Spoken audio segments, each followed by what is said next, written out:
To be human is to have a wandering mind, but the more your mind wanders, the more likely you are to be unhappy. If you want to break out of this cycle, then it's time to start talking about mindfulness.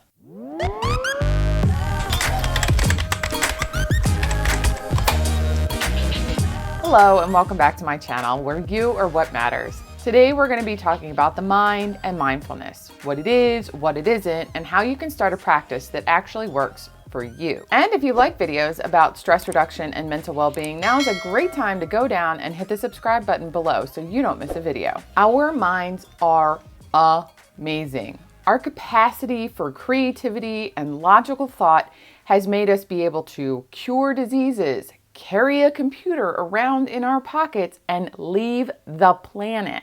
The other day I was talking to my kids about brains, what separates reptiles from animals, from humans. And when I got to the difference between what separates animals and humans, the biggest difference is time. Humans have the capacity to be doing something right now and be planning on doing something later. Cats don't get up in the morning and say, about 8 o'clock I'll have breakfast, and then I'll sleep until noon, and then around 1 I'll get the zoomies and tear through the house. They just do. They just are. Humans, on the other hand, can have a full calendar and a 5-year plan. The problem is that we can be doing all these things while we're thinking about doing all of these other things. We ruminate about things that have happened in the past. We plan and worry about things that are going to happen in the future. And we spend a whole lot of time not focusing on what's happening here and now. And unfortunately, all of this leads us to unhappiness. Here we are with this huge brain and this amazing skill that sets us far apart in the animal kingdom, and it's kind of kicking our butts. The way to combat this is by using mindfulness exercises on a regular basis to get you back to the here and now. Mindfulness is like exercise. Yeah, one session might have a very small impact on your day, but it's the constant practice over time that's going to have a really big impact on your life. And those payoffs are huge.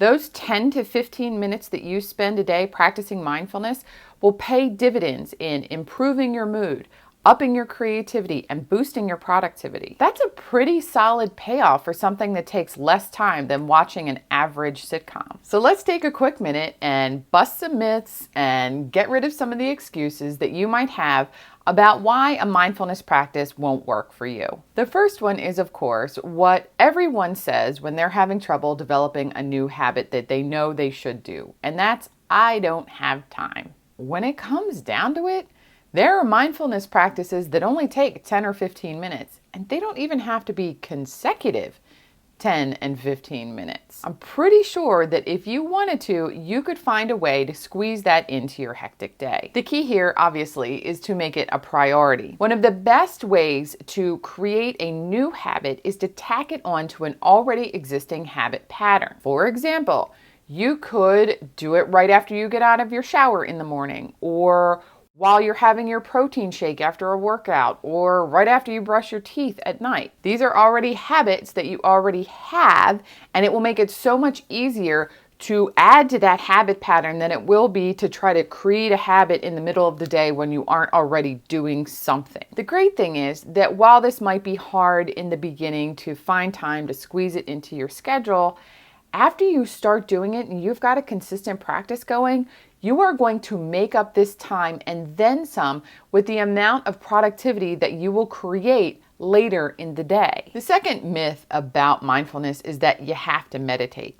You can also use this as an excuse, but it's really more of an understanding issue. Meditation is a mindfulness practice, but not all mindfulness practices are meditation. There are things like forest bathing and breathing exercises, and even repetitive actions like knitting can get you into a meditative state. However, if the reason that you think that you can't meditate is because you can't stand to sit still for that long, or you can't shut your brain off for that long, then guess what?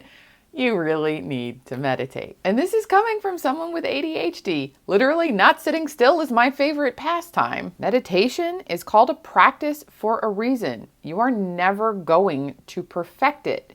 There is no competitive meditation. You don't get a medal because you meditated for an hour and somebody else only did 3 minutes. It's also something that you can work up to. You could sit down, set a timer for 60 seconds, close your eyes and just breathe and start there if you have to. Do that 10 times over the course of the day and congratulations, you just meditated for 10 minutes. And just like exercise, when it comes to mindfulness practices, something is always better than nothing. One of the easiest ways to do a mindfulness practice is to just go outside and focus on nature. A walk outdoors can do amazing things for you both mentally and physically. And if you want to take this up a step, then you can do a walking meditation alongside it. If you go ahead and Google walking meditations, you will find tons of resources, and even apps like Headspace have these available within them. Another way to introduce mindfulness into your life is to take up a hobby. Many hobbies have a lot of repetitive actions, which will allow you to have sort of a relaxed focus around them.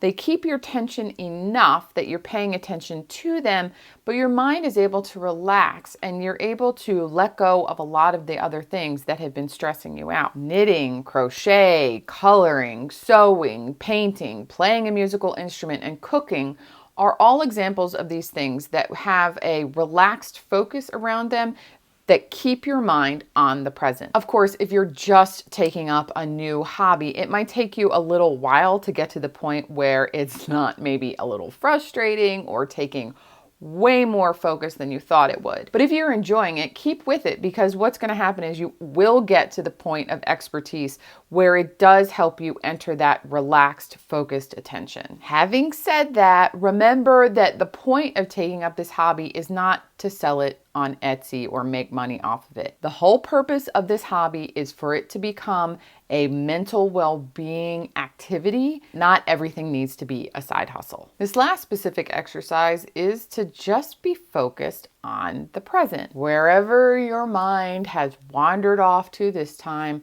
just bring it back.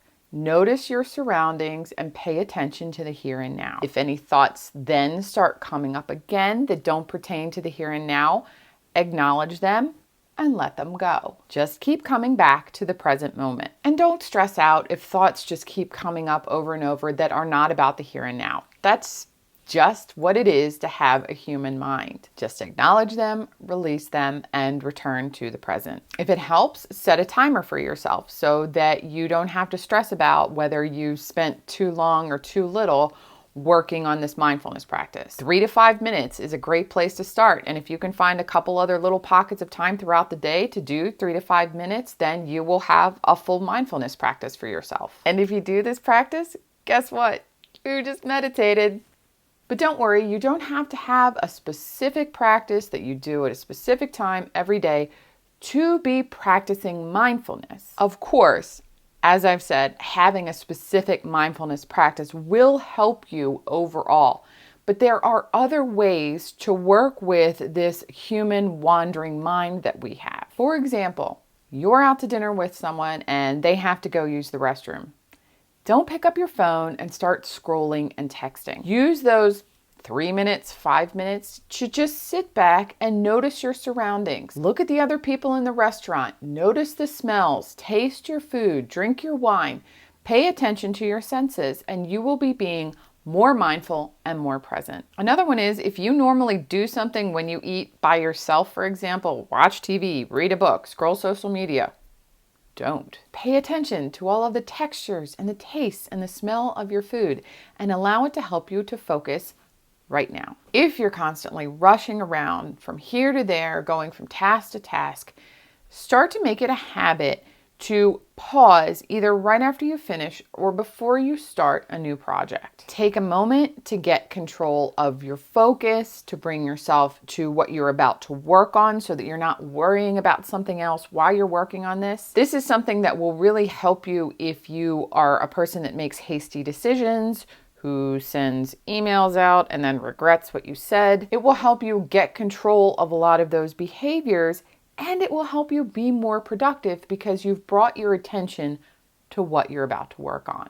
Even just taking 1 to 3 breaths to help get control of your nervous system and your attention and your focus can be a mindfulness practice. One of my favorite ways to do this is to do box breathing because it inherently helps you focus on your breathing and not think about something else. Box breathing is just inhaling for 4 seconds, hold it for 4 seconds, exhale for 4 seconds, and wait 4 seconds to inhale again. Doing that 3 to 5 times helps you bring everything back to the here and now because you're focusing on your body, and it will flood your system with oxygen, which will help calm you down, which will then help you make better decisions and be more productive. You could even build box breathing into a mindfulness practice and do it for 10 to 15 minutes a day, or you can simply use it to refocus and recenter whenever you find yourself wandering off. Just remember that just like exercise and so many other things, mindfulness needs to fit into your life. It needs to be personalized to you. No two mindfulness practices have to or need to look alike at all. It's totally fine doing whatever works for you. How you fit it into your life doesn't matter. It just matters that you fit it into your life. Okay, question of the day.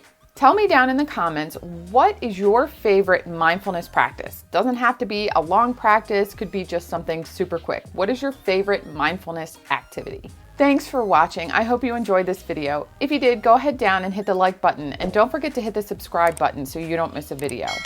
Go ahead down and check out the show notes because I'll have a link to another article that I wrote about this topic to give you some more information. There'll also be a link to my 5 Days to Less Stress program, which you can sign up for. It's a free email program to help you figure out all of the things that stress you out and get rid of those out of your life. And there'll be a link so that you can get on my schedule and have your free call with me to see if life coaching with me will work for you. Thanks everybody, and I'll see you in the next one. Now's a great time to go down and hit the subscribe. One session might help humans have the capacity to be doing something now and to be plan on. We ruminate. Oh my God, what is with that word? Oh good, I'm bleeding.